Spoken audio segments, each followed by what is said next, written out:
வணக்கம் நண்பர்களே. India versus south Africa first ஓடிய ராஞ்சியில் ஒரு கோலாகலமாக தொடங்குச்சு. இந்த மேட்ச் வந்து இந்தியா சும்மா அருமையான ஒரு பேட்டிங் பெர்ஃபார்மன்ஸுங்கிறத வெளிப்படுத்தினாங்க.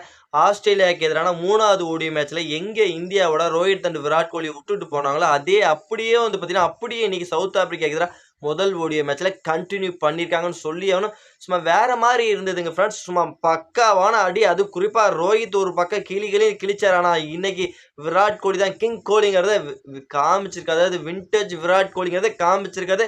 ஒவ்வொரு அடியும் சும்மா சரவெடியா இருந்தது. விராட் கோலியோட அதிரடி சும்மா வேற மாதிரி இருந்தது.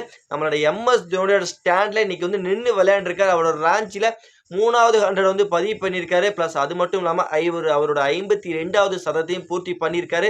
இன்னைக்கு இந்தியா ஒரு இமாலய இலக்கை வந்து சவுத் ஆப்பிரிக்காவுக்கு நிர்ணயிச்சிருக்காங்க. ஓகே, இந்த மேட்ச்ல என்னதான் நடந்தது, ஏது நடந்தது எல்லாமே தெளிவா இந்த ஃபர்ஸ்ட் இன்னிங்ஸ்ல வந்து பார்க்கலாம். வணக்கம் நண்பர்களே. India versus south Africa first ஓடிய மேட்ச் வந்து ராஞ்சியில இன்னைக்கு ஒரு கோலாகலமா தொடங்குச்சு. ரொம்ப நாளுக்கு அப்புறம், அதாவது ஒரு மாசத்துக்கு அப்புறம் மீண்டும் விராட் கோலி, ரோஹித் சர்மாவை நம்ம வந்து அழகா லைவா பார்க்கணும்னு ஆர்வமா வந்தோம்.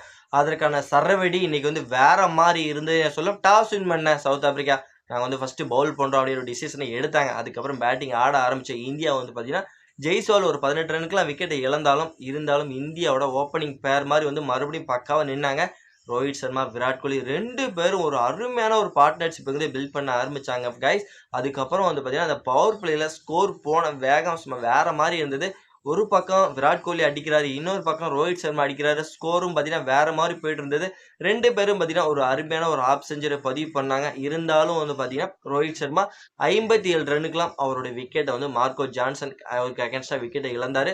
அதுக்கப்புறம் விராட் கோலி மட்டும் ஒரு தனியால நின்று ஒரு பக்கம் வந்து கேம் ஆட ஆரம்பிச்சாரு. அவருக்கு பக்கபலமா யாரும் இந்தியாவோட பேட்டிங் யாரும் நிற்கவே இல்லை. ருத்ராஜ் கேக்வாட், வாஷிங்டன் சுந்தர் அப்படின்ட்டு வரிசையா வந்தவங்க எல்லாம் அவங்களோட விக்கெட்டை வந்து இழந்துட்டு போயிட்டே இருந்தாங்க. விண்டேஜ் விராட் கோலி மட்டும் தனியால நின்று சும்மா வேற மாதிரி ஆட ஆரம்பிச்சாரு. அவருக்கு பக்கபலமா இந்தியாவோட கேப்டன் கேஎல் ராகுல் வந்து துணைக்கு நிற்க ஆரம்பிச்சாரு. ஸ்ட்ரைக் சிங்கிள் எடுத்து கொடுத்து ஆடுங்க அண்ணே, நீங்க ஆடுங்க, நாங்க வேடிக்கை பார்க்குறோம் அப்படின்ட்டு வேற மாதிரி இருந்தது கேமு. சதம்ங்கிற ஒரு சதத்தை பூர்த்தி பண்ணாரு விராட் கோலியை பொறுத்த வரைக்கும். ராஞ்சியில் அவர் அடிக்கிற இது 3வது 100. இதுக்கு முன்னாடி அந்த ராஞ்சியில் 2 100 வந்து பதிவு பண்ணியிருக்காரு. இங்கே 3வது 100.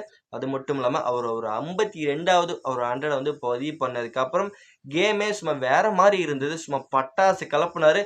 சும்மா போட்டு 6 பவுண்டரின்னு சும்மா 4 பக்கமும் சும்மா செதைச்சு எறிஞ்சிட்டாரு. சவுத் ஆப்பிரிக்காவோட பவுலிங் யூனிட்ட 135 ரனுக்கு அவரோட விக்கெட்டை இழந்துட்டு போனாலும் அதுக்கப்புறம் கேஎல் ராகுல், ரவீந்திர ஜடேஜா நல்ல ஒரு பார்ட்னர்ஷிப் வந்து பில்ட் பண்ணி கடைசி வரைக்கும் நல்ல கேமை எடுத்துட்டு போனாங்க.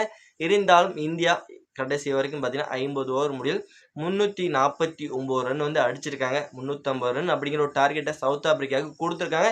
இந்த ஸ்கோரை சவுத் ஆப்பிரிக்காவில் அடிக்க முடியுமா, இல்லை இந்த ஸ்கோரை வந்து இந்தியாண்டு வச்சுக்கிட்டே டிஃபெண்ட் பண்ணுவாங்களா? இன்னைக்கு ஃபர்ஸ்ட் ஓடிய மேட்ச் யாருக்கு வெற்றி பெறதுக்கு வாய்ப்பு அதிகமாக இருக்கு? சவுத் ஆப்பிரிக்கா ஜெயிப்பாங்களா, இல்லை இந்தியா ஜெயிப்பாங்களா அப்படிங்கிறத நம்மளோட கமெண்ட் செக்ஷனில் கமெண்ட் பண்ணிட்டு பழி வாங்கும் தருணம் இந்த வந்துருச்சு. டெஸ்ட் மேட்ச்சில் விட்டதெல்லாம் இந்த மேட்ச்சில் நம்ம பிடிக்கணும். கம்பல்சரி பழி வாங்குறோம். இந்த மேட்ச் நம்ம ஜெயிக்கிறோம். அதை வந்து கம்பல்சரி உறுதிப்படுத்துங்க. ரோஹித் சர்மா, விராட் கோலி பேட்டிங்கில் எப்படி வந்து மிரட்டினாலும் அதே மாதிரி இந்தியாவோட பவுலிங் மிரட்டலை வந்து நம்ம வந்து செகண்ட் இன்னிங்ஸில் பார்க்கலாம் ஃப்ரெண்ட்ஸ். ஃபுல் ரிவ்யூவை செகண்ட் இன்னிங்ஸ் முடிச்சதுக்கப்புறம் பார்க்கலாம். நெக்ஸ்ட் வீடியோவில் பார்க்கலாம். Bye bye friends.